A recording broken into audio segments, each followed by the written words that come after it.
Well, hello, everyone. Welcome to another video in our coaching mastery series. I just want to get right to our guest. That's what I really want to do. I know, right? I just want to hear from her. I know, she's brilliant. So we've been doing a bunch of videos. Many of you know. If this is your first video, though, let me know. If this is your first video in this coaching mastery series, I know people jump on. Maybe they get the notifications and don't have the time to watch, and then they have the time to watch and catch one.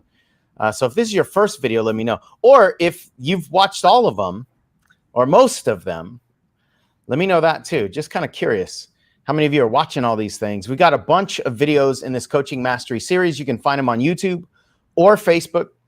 Both of those places are at Coach Sean Smith, and go to the playlist in the video section and search for coaching mastery.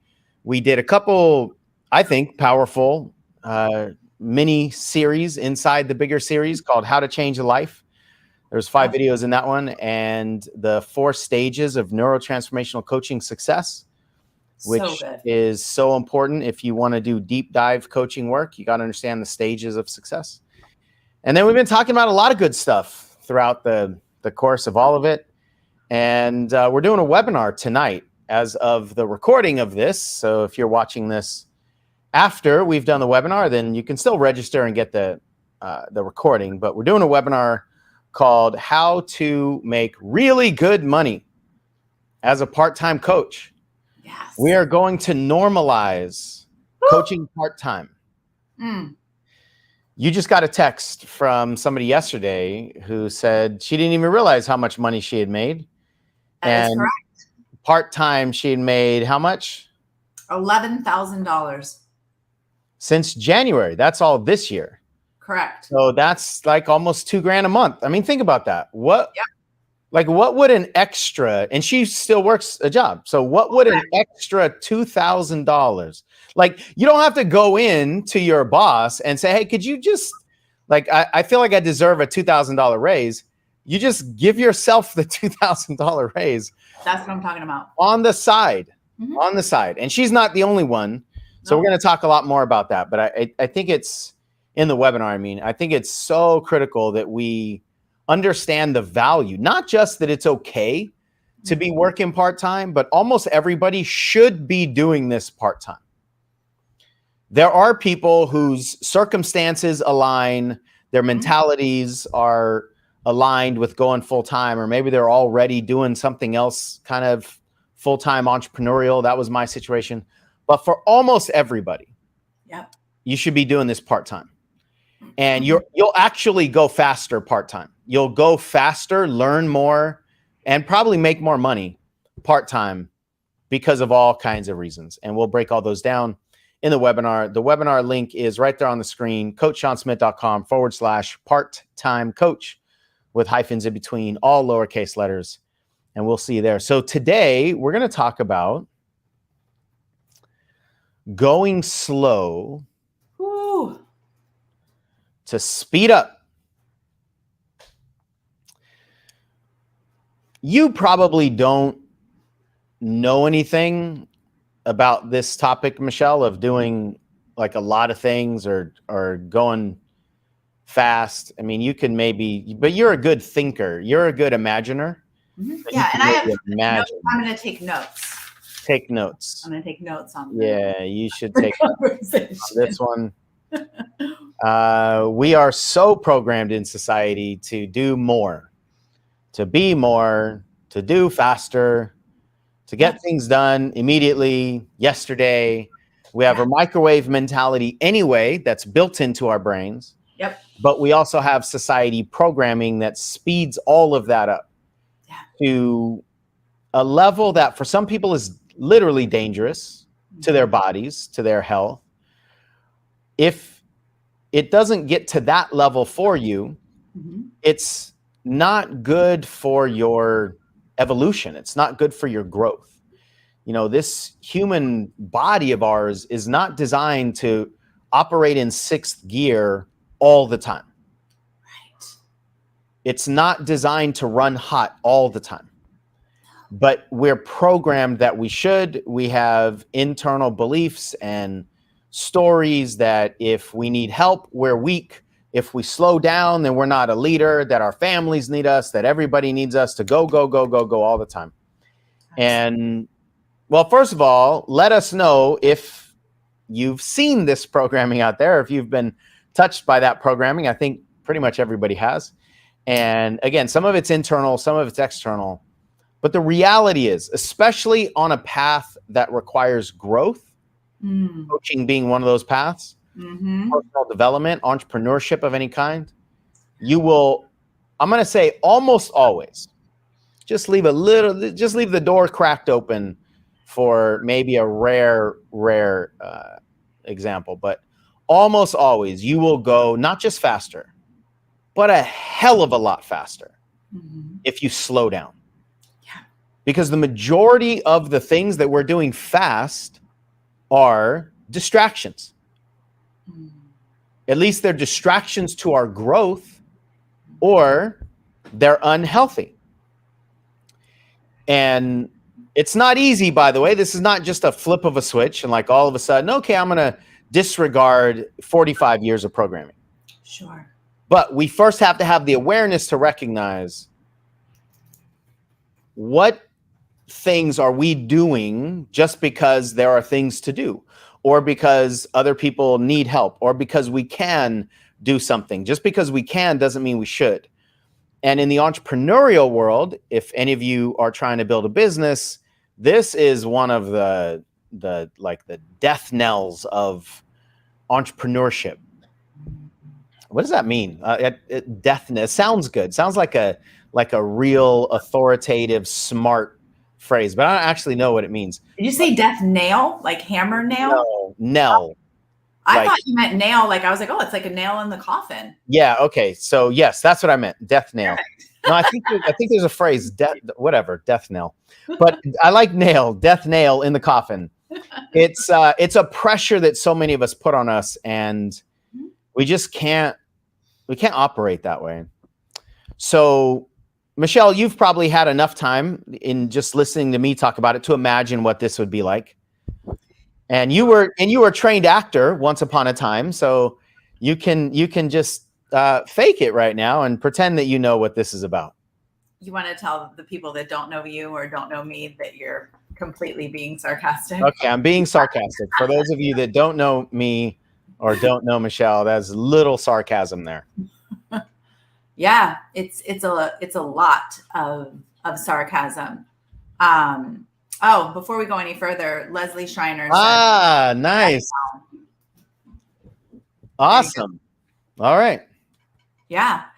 I think the thing that, I mean, I could probably teach an entire like long training on this topic. I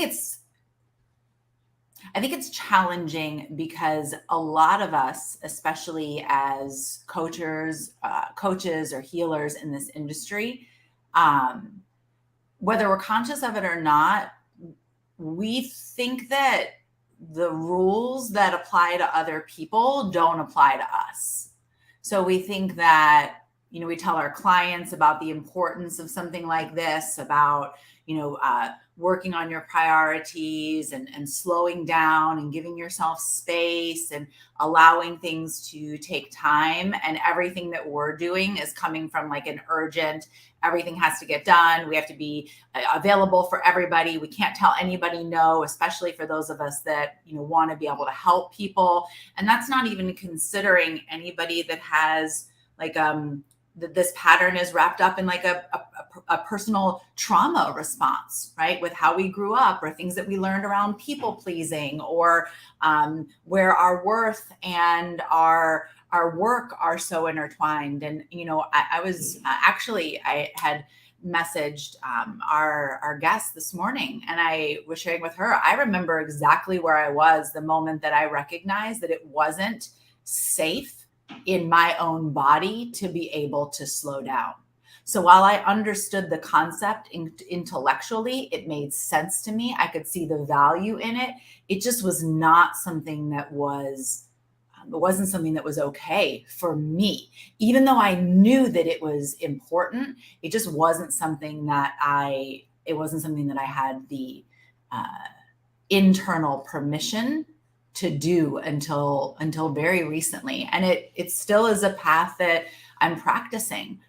And we can do it in our own, in our coaching, like in our business. You know, so much, Sean, of what we've been talking about in these videos, where we're just rushing. We think we're running out of time, right? I got certified like yesterday, right? Or even a year ago or 2 years ago or 3 years ago. And I need to get to 6 figures, and I need to get to the clients, and I need to have a full client load. I used to say that I need to get to 20 clients, right? I need to like do all of these things yesterday. I've got to launch my online course. I've got to send out my emails. I have to have this webinar sequence. I need to get business cards. I've got to be networking. I got to put myself out on social media, and I need a social media plan, and I got to get my clients, like they've got to get their breakthrough. And I'm being dramatic with the way that I'm delivering it, but the energy of how we're moving is often inside of that like space. And we feel like we truly cannot stop until we become successful. And what we have, and I'm going to say have to learn, is that if we try to get there in that energy, nothing's going to change when we land there.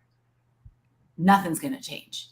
And that story of like, I'll be able to relax when I get all the things on my to-do list done. And you know, it's like we treat the slowing down like it's some kind of reward that we're going to get when we accomplish all of the tasks. And I mean, they're never done. I call it a floating finish line. You know, it's just, it's always moving. It's always just out of grasp. And I know if anybody relates to this, let me know. But I know for years, I just believed that I thought I was just like not really human, right? Like the human rules that apply to everybody else, I was just better than that. Like I needed to be better than that. Those things didn't apply to me. I treated myself like I was some kind of machine who didn't operate. You know, everything in nature has cycles, and we're a part of nature. And yet we behave oftentimes like we're exceptions to that cycle rule. We think we should be going up all the time, achieving all the time, doing all the time, learning all the time, going all the time. Yeah. Ted said, the energy we bring is the energy we keep. It's a really powerful statement to remember. You know, whatever you build your business with, it's in the cement. It's in the 100%. You know, it's in the building, right? Mm-hmm. And the other piece to that is that because we have this desire to succeed so fast, we get offered programs that promise that. Yeah. And that's what we want. So when we hear it and we see it, we hope it's real, and then we buy it, and then we consume it, and then even if we give it our best shot, I mean, essentially, a lot of the stuff that we do in the personal development world is a drug addiction. It's just a different kind of drug. It might not be a drug that we're injecting into our bodies, but it is a drug addiction. It is an addiction to getting something more, to getting better information, to getting more information, to changing ourselves. We don't like the way we feel, so let's get something outside of us to change the way that we feel, or try to avoid feeling in general. And then it just becomes a cycle that we stay stuck inside of. Mm-hmm. So there are many, many levels and layers to this. Mm-hmm. But let's bring on Jamila. Hello, Jamila. Hello. We were so excited to have you on as one of our guests, and you always just bring such deep wisdom, and I don't even want to tee you up with anything. So, I mean, you've been in the background listening to this. If there's anything more that you want to say on anything that we said, or just talk, you know, deeper into what it means to you to slow down, to speed up, love to hear it. Thank you for having me. Thank you. Thank you. This topic is so near and dear to me in so many ways. I for so long I was too busy to slow down, but not too busy to burn out. Like there was always another reason. There was always another thing to do. And even when the burnout came, I could get over that, right? Like I would be working through the burnout phase. And I really didn't realize the impact of that lifestyle until the end of ECCP. So I started ECCP very much like I start most things. Very like as a student, I had my workbook. I was listening to all the things. I'm like, these are the techniques. Okay, this is an extension of BCC. I can do this, right? Taking all the notes, just filled with all the notes. I think it was day 3, it hit me that like, oh, this is about me. I wasn't ready for that, right? Because what it did was it helped me to see that I didn't trust me with me. I trusted myself with everybody else's stuff. I trusted myself with like business decisions and things of that nature concerning like household. I was good with all of that. But like Jamila as Jamila and what she needs, I didn't know how to trust that. And so at the end of ECCP, I went back to what I knew. And that was make a plan, get in motion, get going, right? Because everything was like, get in motion, get in motion. And I was like, okay, I can do that. Here are my notes. I'm ready, get in motion. And then the car wouldn't start. The car wouldn't start. The car wouldn't start because I wasn't secure in the seat. And I had to really sit with that, right? Like nothing that I was trying was working. Everything, like even if I thought I was gonna like make some traction, it just never worked out. And I felt like, well, what's going wrong? I have all the notes, I know all the things, and it just didn't. And what it was an invitation to learn how to rest.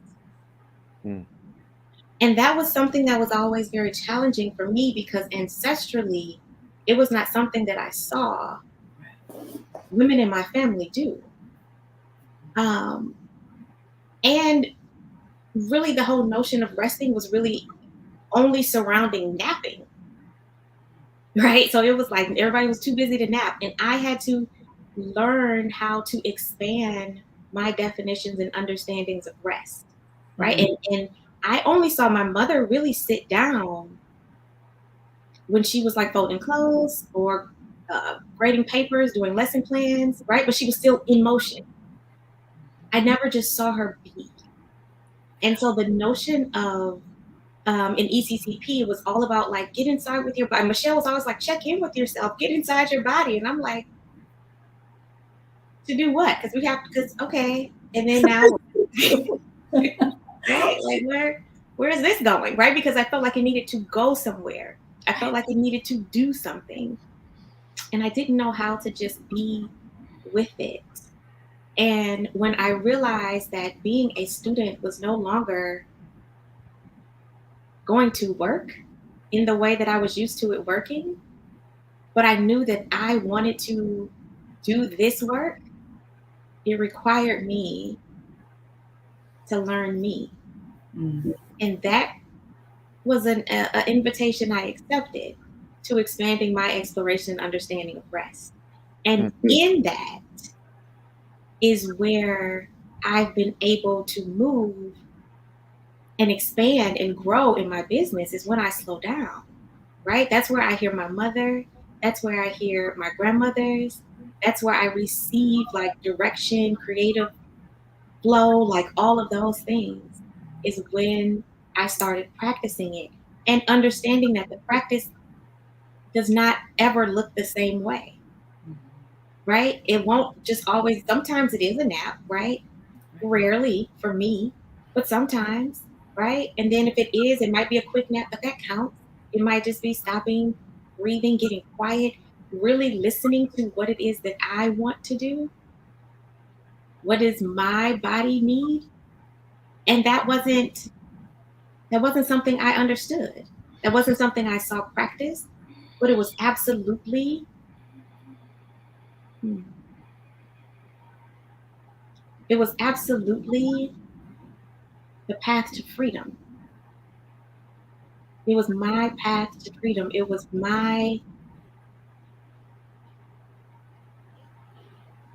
the gift from my mother, Mm. right? Like it was something that I know she desired and she just didn't know how. And so it's like I can be in this with her. I can be in this with the line of women before me. And those who are in the work with me, we can do this work together. And that's the beauty of it, right? Like I don't, it's always coming back up for me. I'm always having to relearn it. And so now I get to relearn it with my clients.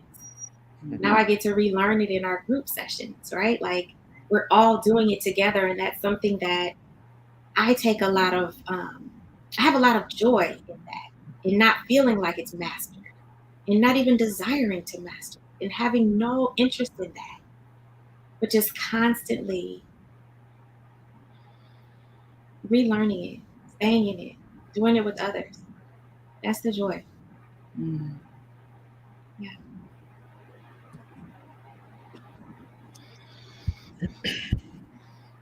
Well, Michelle and I have the pleasure and honor of coaching Jamila, and Jamila always just like delivers TED Talks via text, like text TED Talks.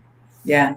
And whenever I get an audio from you, or you send over anything that you've written, it's just always breathtaking to me to hear you process and to hear you realize, and then for you to put it in the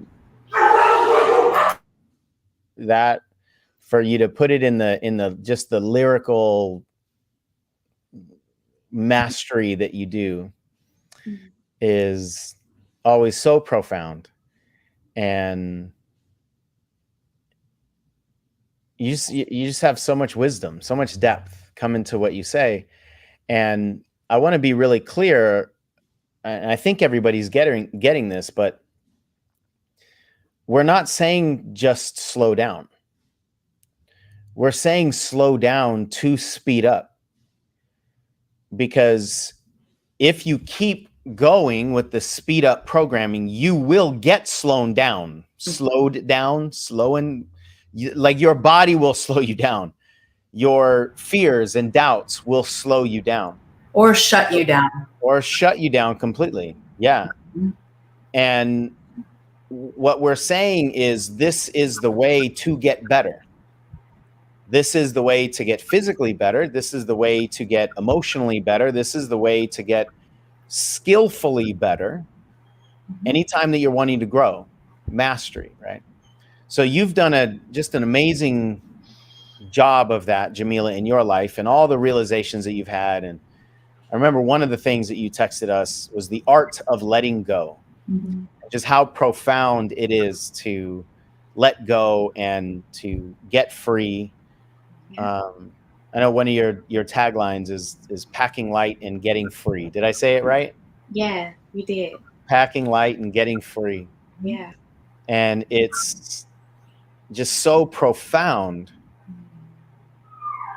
So the analogy that came to me in vision earlier this morning, when I knew that we were going to talk about this, is just how many of us are like taking a spoon and just scooping up a little bit, not being satisfied with what the spoon can give us. So then we move to, one step to the left, and then scoop up another thing, and we're not satisfied, and then just scoop up another thing. And we look back and just look at how many little spoon scoops we've made. And none of them have fulfilled us, because they can't, versus taking a shovel and going deep.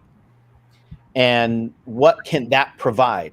The depth of understanding, the depth of your own nurturing of self, being safe in your body, to Michelle's point earlier, being safe with who you are, the roots in your ancestral programming or what you've always seen, to what you were talking about, Jamila. It's so, to our mind, it thinks like we just focus on what does it mean to slow down, or what does it mean to keep going fast? And we have our own associations to that. But I don't know anybody who has gone deep fast. It just doesn't happen. You can't go deep with that spoon, and that mentality is just always going to give you shallow results, but it's also going to give you the next new thing. But that's going to keep you in the addictive cycle. Right? The next new thing is a new spoon or a new place to dig with this spoon. But that's like the level of commitment that we give ourselves. And again, if you want growth and depth and certainty, you've got to slow down so that you can go deep. And you actually get results that way. So none of this is just like on the surface level. Do we think you should go slow, or do we think you should go fast? This is go slow, get deep in your learning so that your results can actually go faster. Yeah. And you're also an example of that. So if you don't mind, tell us a little bit about what you've done and the success that you've created and the results that you've created for other people, because I think it's really important that people hear that, like, this is to produce the outcome. This isn't to sacrifice the outcome. Yeah. Just conceptually, you should just go slow. No, this is actually to produce the outcomes that you want, but do it in a better way, more foundational way. And I think it's important in that to understand the importance of building community, right? Like, nothing that I've done have I done alone, right? So in the unpacking, it has to go somewhere. And one thing that the biggest gift that I think I've given myself in all of this is trusting that someone else can hold my heavy. All right, pause. Yeah.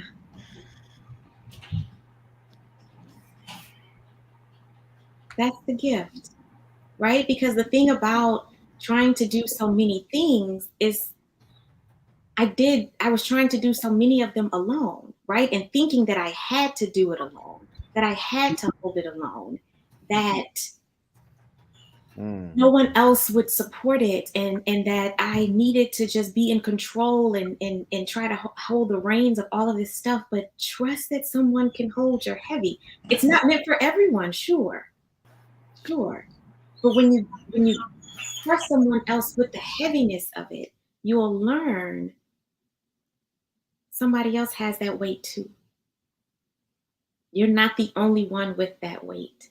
And since I have released and shared in the weight, right? So it's not just about, it's kind of like, when you're packing a suitcase and when you're going on a trip and you just keep stuffing stuff in there, right? There's always another compartment, and you will lay on it. You will find somebody else to sit on it. It's like, no, it's going to zip. It's going to fit.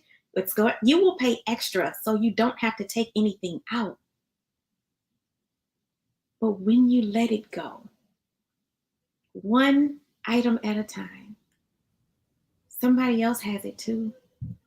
Somebody else remembers that shirt, or has that shirt, or has those pants, or has that jewelry. Oh, how many times have we been in conversation with someone and they're like, oh, where'd you get this? I had that too.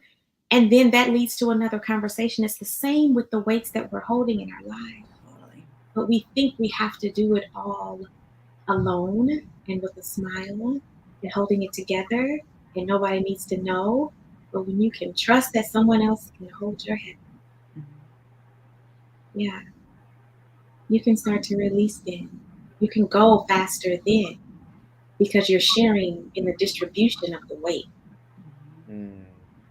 Yeah. So since I've been on this path, I have created two communities for Black women who are sharing in this weight together. And so in one group, it's more of a general group where we talk about all types of things that we're going through. but it's a beautiful space to just release the week.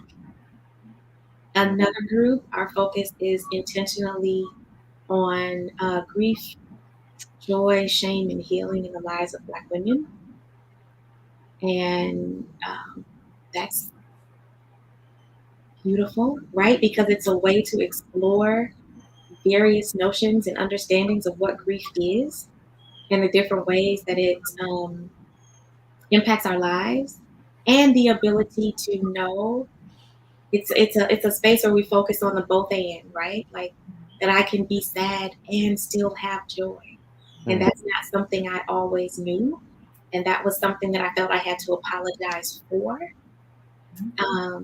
But it's a space where we focus on that. It's a space where Black women learn how to get inside their bodies. For the first time for so many of us, it's a space where we are exploring rest as resistance, rest as the path to freedom, rest as necessity to continuing in this work and doing it together. It's a space where we can say, I don't have to do it alone. Yeah. So I do that work. I do individual work. I coach Black mothers and daughters. And then I also, and we work through intergenerational relationships in that work. And when my individual coaching work with Black women, the focus is I help Black women unpack and get free. I'm taking things out of that suitcase, one compartment at a time. Yeah. Wow.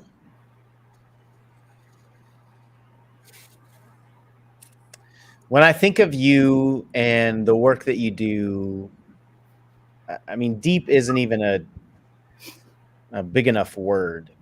It's so rooted in a lot of the things that you've said or alluded to. Just the trust and capacity is a big word for you. You know, you mentioned that somebody else can hold your heavy, and when you do that work, you can hold somebody else's heavy. You can be that person for somebody else. Yeah. Not everybody can hold our heavy, but somebody can. Yeah. And quite often, the somebodies that we are expecting to be the ones to hold our heavy are our friends and family, and they're just the ones that are in proximity to us. And those actually rarely are the ones Correct. that can hold the heavy. Yeah. And sometimes we're not the ones that can hold it for them just because of the dynamics of the relationship. But, you know, the depth at which you've studied and healed and slowed down to the, you know, to get free, like you created a magnet that is not just holding other people's heavy and removing things from the extra compartments of the suitcase, but really giving people hope and light and life and love and all the things that we're missing. So many of us are missing below the soil when we're on that fast path, you know, trying to run across the water up at the top of the surface. We don't ever actually experience what's below it.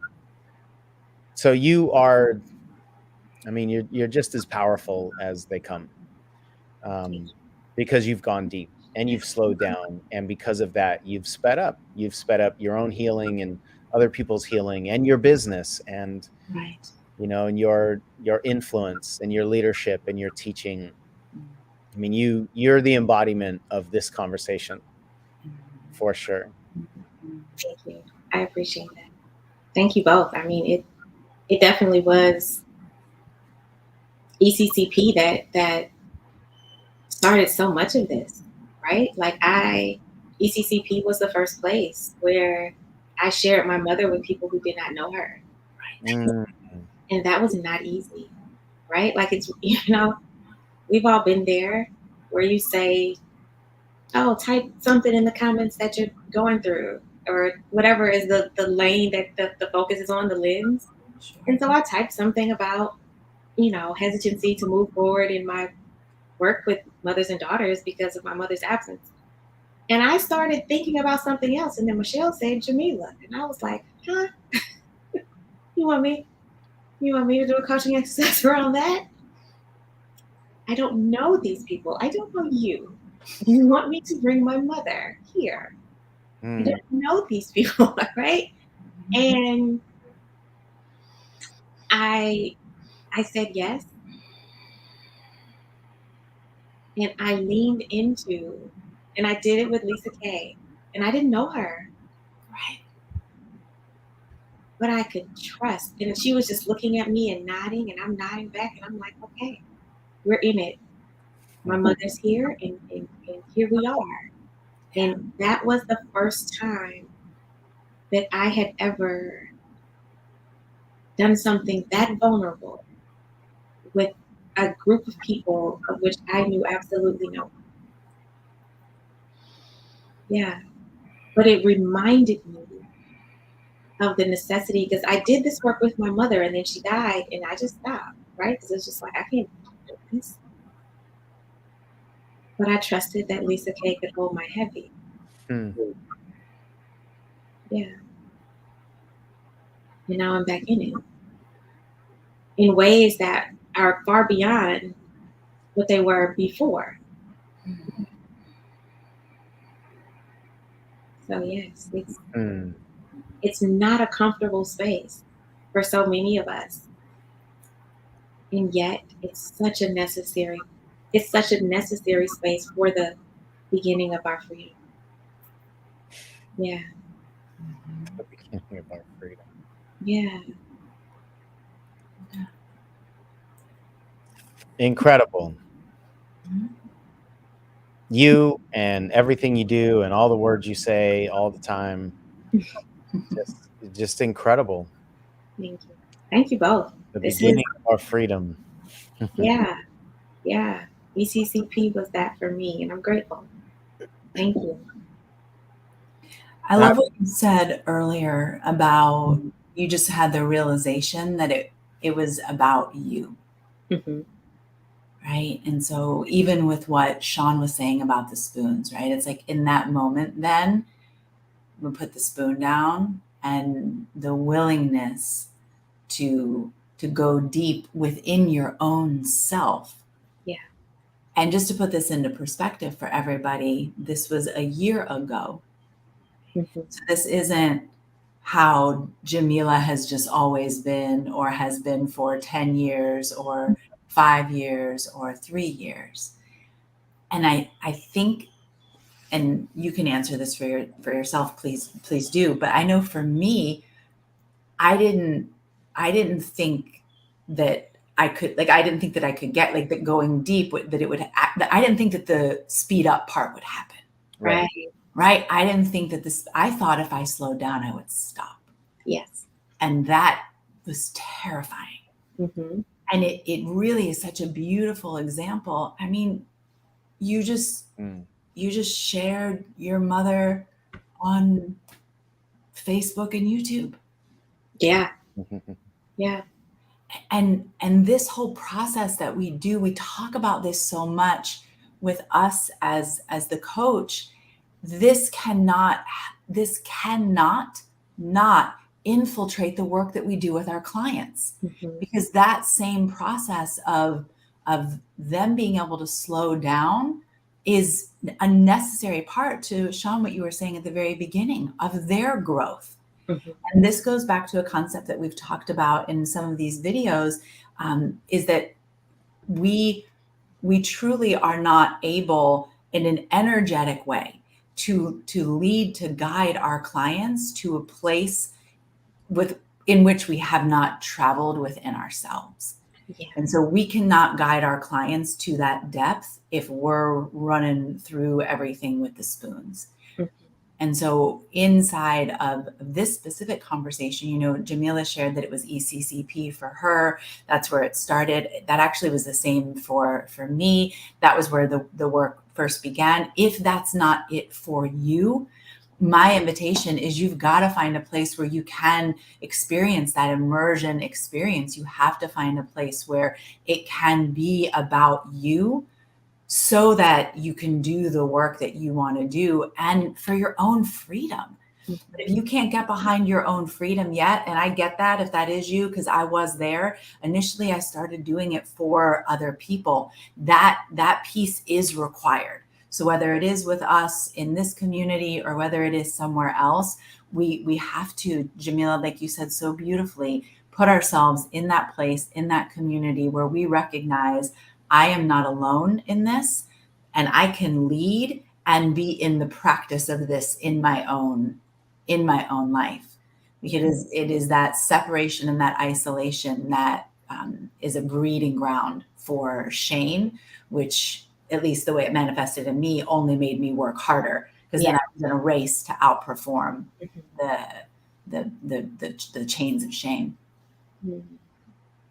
Absolutely. Absolutely. Same here. The word that is coming to me in this whole conversation is stability. Because I'm listening to what you were just saying, Michelle, and this whole discussion, and I think people can get intimidated by how hard it sounds, or how deep, or how emotional. And we also don't, like, we just don't want to keep feeding the fantasy cycle, you know? So we don't tell anybody, oh, this is going to be the easiest thing you've ever done. But if you keep chasing the easiest things you've ever done, you'll live the hardest life you possibly can. Say that again. And at some point, we need to get off of that track. We need to recognize that our chasing easy leads to really, really hard. Yeah. And when we think about easy versus uncomfortable, our minds want easy. But that's the urgent choice that's right in front of us. When we think about the effect of the choices that we make, the real choice is instability or stability. Because if we keep chasing all these easy choices, that will lead to an unstable life where you don't trust yourself, you don't trust who you are, you don't trust your message, you can't understand why anybody would follow you because you're not following you, because you're selling something you haven't experienced, because you're trying to push people places you haven't gone. The chains of shame, like, that is an unstable life. And sometimes we just need to recognize enough is enough. And I will do what it takes to stabilize my life. I will do what it takes to stabilize my body. I will do what it takes to stabilize my energy. And we do it for ourselves, yes. We do it for our clients, yes. And we do it for our families.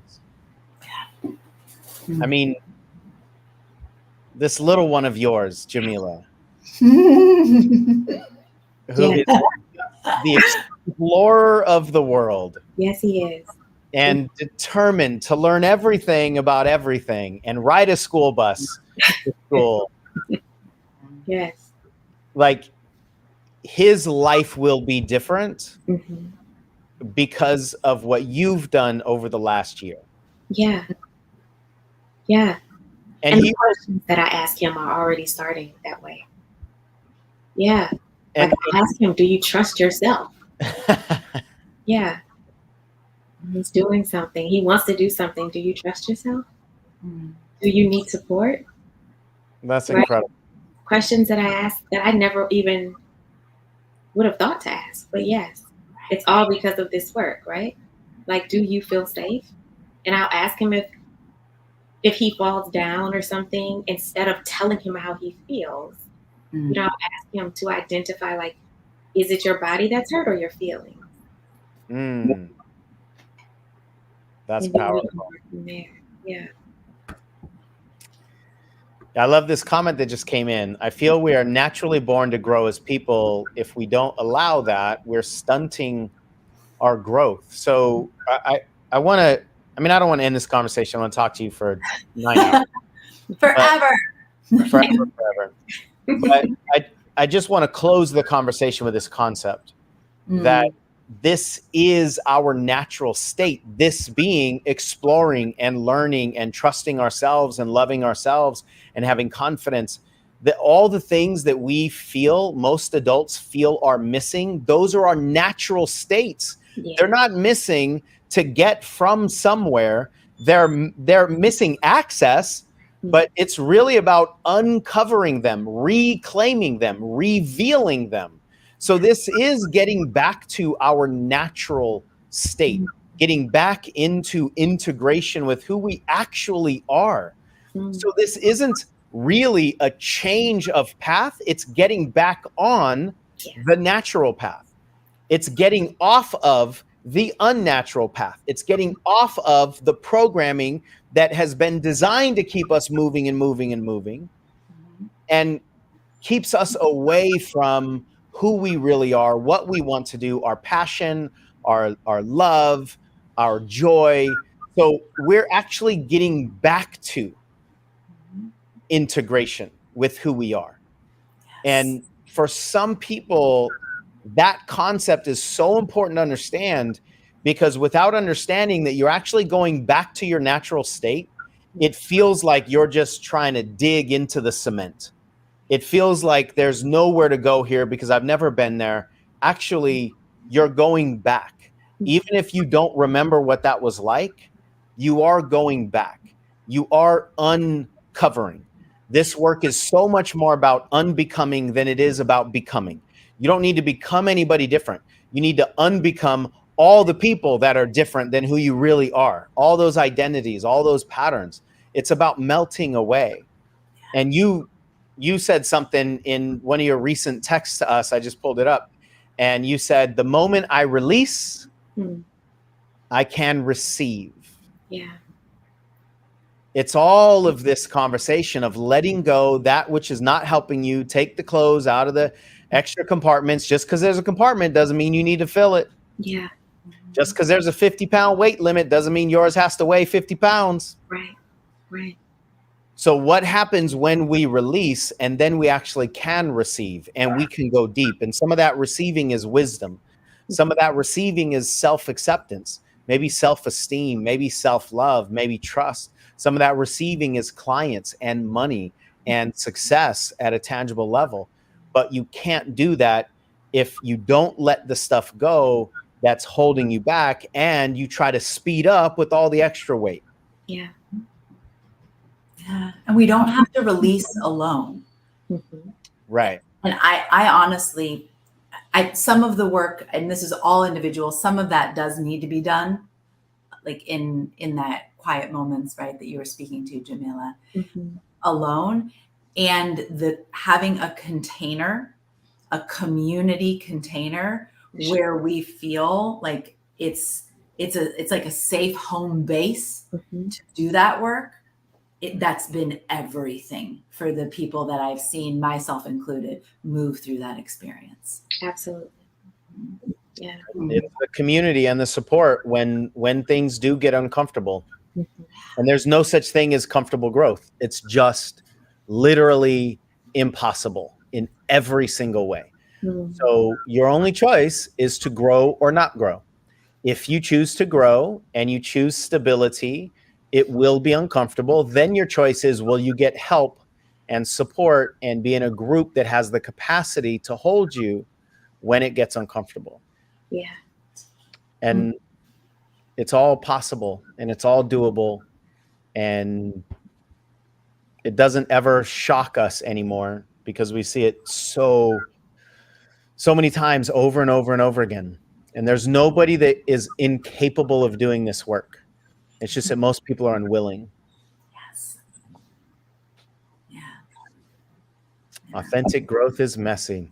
Well, Jamila, thank you again for coming on and speeding up.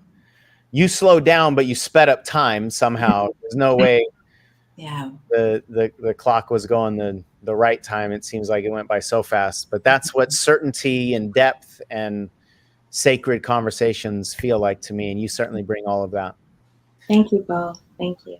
Thank you. Thanks for saying yes. Thanks for who you are. And your ripple is so powerful in the world. Thank you. Thank you all. Absolutely. So we're just going to end this video here. You know, we've been talking about ECCP, and if you have any questions, you can check out the webinar. If you're able to attend live, you can do that, or get the recording. We're going to dive into the strategies of going deep, and not just some of these concepts, but what are the strategies for you to actually get coaching clients in a more powerful, in a quicker way for most people, and more money and less expenses. Like we want to give you the path that almost all of you need to take. Right. Because we know people, we know humans, we know the kind of people that are doing this work, and what works for almost everybody and what doesn't work for almost everybody. So we're going to really break that down in this webinar. We're going to talk a little bit more about our programs, and for you to be able to do this deep work, whether it's with us or, as Michelle said, somebody else. It's not a negotiable. Right. You don't get to choose what's required. You just get to choose whether you're going to do it or not, and where you're going to do it. You don't get to go, like you said earlier, okay, well, yeah, but that's not required for me, Right. because I'm special. Right. Yeah. It's the simplification. Part of the slowing down is the simplification. And I know that's what we're going to bring into this webinar tonight, which I think is really, really important. We're going so fast. Everything does feel so complicated. So we hope to see you there. And if you're not able to make it live, we will send out the recording for any of you that register. And we really believe, based on what we've seen over the years, that when you commit to going slow to speed up, you can have shocking success. We started with earlier in the video, Michelle got a text from one of our clients that said she didn't even realize how much money she had made part-time with a job. And it was nearly $2,000 every single month on average since the start of the year. Yeah. Imagine what would happen if you kept your job, and in a relatively short period of time, you had an extra $2,000 coming in. What does that do? And it takes it. It's not just an immediate 2,000. It might start with 100, and then go to a few hundred, and then go to 1,000. But what if you could actually create something that gained speed exponentially like that, without disrupting your entire life and creating all kinds of pressure? That's what we're going to break down in the webinar. And you've got to have certainty as a coach. There's no way around it. Yeah. So with that, everyone, have a wonderful rest of your day. Thank you for showing up, and continue to send some love to Jamila, and let her know in the comments anything that really landed for you. I love that. Niseta, hopefully I'm saying your name right. I needed this today. You slow down to grow. Oh, I like that. Slow to grow. You don't have to release alone. Be in a safe container inside of a community. Yeah. Well said. Take care, everyone. We'll see you in the next video, and hopefully we'll see you on the webinar later tonight if you're watching this live. Be well.